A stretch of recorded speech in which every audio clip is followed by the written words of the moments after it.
ನಮಸ್ಕಾರ ವೀಕ್ಷಕರೇ, welcome to Vani creation 9 YouTube channel. ಇವತ್ತು ಅಮ್ಮನವರ ಮುಖನ ಹೇಗೆ ಅಲಂಕಾರ ಮಾಡ್ಕೊಳ್ಳೋದು ಅಂತ ತಿಳಿಸ್ತಾ ಇದ್ದೀನಿ.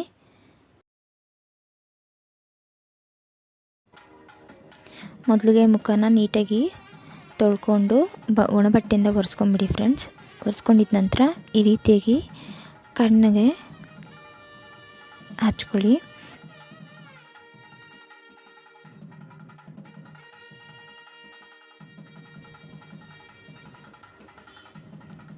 ಅಲ್ಲಿ ಕಣ್ಣಿನ ಮಾರ್ಕ್ ಇರುತ್ತೆ ಫ್ರೆಂಡ್ಸ್ ಮುಖವಾಡದಲ್ಲಿ. ಆಮೇಲೆ ಆ ಎಡ್ಜಸ್ ಇರುತ್ತಲ್ಲ, ಎಡ್ಜಸ್ ಶಾರ್ಪಾಗಿ ನೀವು ಜಾಯಿನ್ ಮಾಡಬೇಕು. ಅವ್ರು ಯಾವ ರೀತಿಯಾಗಿ ಕೊಟ್ಟಿರ್ತಾರೋ ಅದೇ ಥರನೇ ನಾವು ಅದ್ರ ಮೇಲೆ ಐಲೈನರಿಂದ ಈ ರೀತಿ ಮಾಡಿಕೊಂಡ್ರೆ ತುಂಬ ಚೆನ್ನಾಗಿ ಕಾಣಿಸುತ್ತೆ. ಕಣ್ಣಿನ ತುದಿಗೆ ಈ ರೀತಿಯಾಗಿ ಚೂಪಾಗಿ ಒಂದು ಲೈನ್ ಹಾಕ್ಕೊಳ್ಳಿ. ತುಂಬ ಚೆನ್ನಾಗಿ ಕಾಣಿಸುತ್ತೆ ಫ್ರೆಂಡ್ಸ್ ಆ ಥರ ಹಾಕ್ಕೊಂಡ್ರೆ. ಹಚ್ಚಿದ ತಕ್ಷಣ ಅದು ಮಾರ್ಕ್ ಬೀಳಲ್ಲ ಫ್ರೆಂಡ್ಸ್. ನೀವು ಒಂದು 2-3 ಸತಿ ಅದ್ರ ಮೇಲೇ ಅದೇ ಲೈನ್ ಮೇಲೆ ಹಾಕ್ಕೊಳ್ತಾ ಇದ್ರೆ ನೀಟಾಗಿ ಬರುತ್ತೆ. ಈಗ ಐಬಾಲ್ ಫ್ರೆಂಡ್ಸ್, ಐಬಾಲ್ನ ತುಂಬ ಕೇರ್ಫುಲ್ಲಾಗಿ ಬರ್ಕೋಬೇಕು ಫ್ರೆಂಡ್ಸ್. ಚುಕ್ಕೆ ಮಾತ್ರ ಇಡಬೇಡಿ, ಚೆನ್ನಾಗಿ ಕಾಣಿಸೋದಿಲ್ಲ.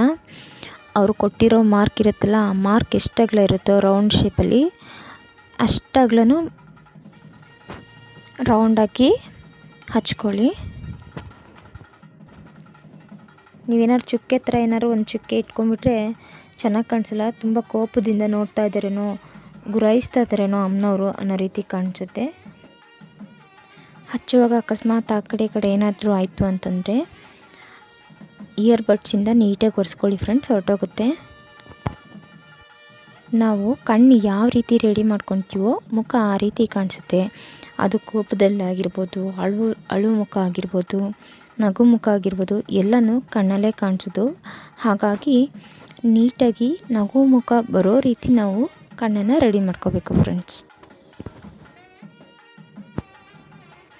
ನೆಕ್ಸ್ಟು ಐಬ್ರೋಸು ಅಷ್ಟೇ. ಅವರು ಮಾರ್ಕ್ ಕೊಟ್ಟಿರ್ತಾರಲ್ಲ ಅದ್ರ ಮೇಲೇ ಎಷ್ಟು ಅಗಲ ಇರುತ್ತೋ ಮಾರ್ಕು ಅಷ್ಟಗಲೂ ಹಚ್ಕೊಳ್ಳಿ.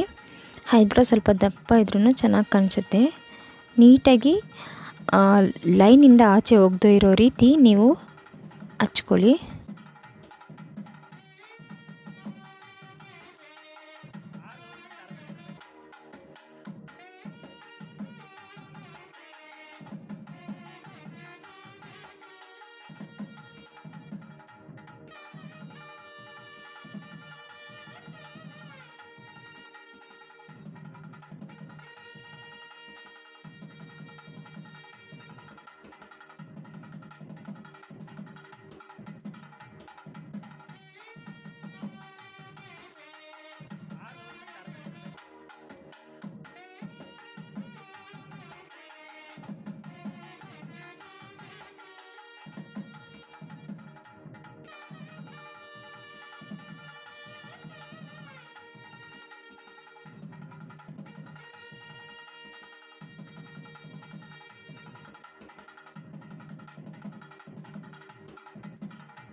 ಕಣ್ಣಿಗೆ ಎಲ್ಲ ಹಚ್ಕೊಂಡಿದ್ದಾದ ನಂತರ ಏನಾದರೂ ನಿಮಗೆ ಅಲ್ಲಿ ಜಾಸ್ತಿ ಅನ್ನಿಸ್ತಿದೆ ಅಂತಂದರೆ ಊದ್ಗಡ್ಡಿದು ಕಡ್ಡಿ ಇರುತ್ತಲ್ಲ, ಕಡ್ಡಿಯಿಂದ ಒಂಚೂರಲ್ಲಿ ಶೇಪ್ ಕೊಟ್ಕೊಂಡು ಸರಿ ಮಾಡಿಕೊಂಡ್ರೆ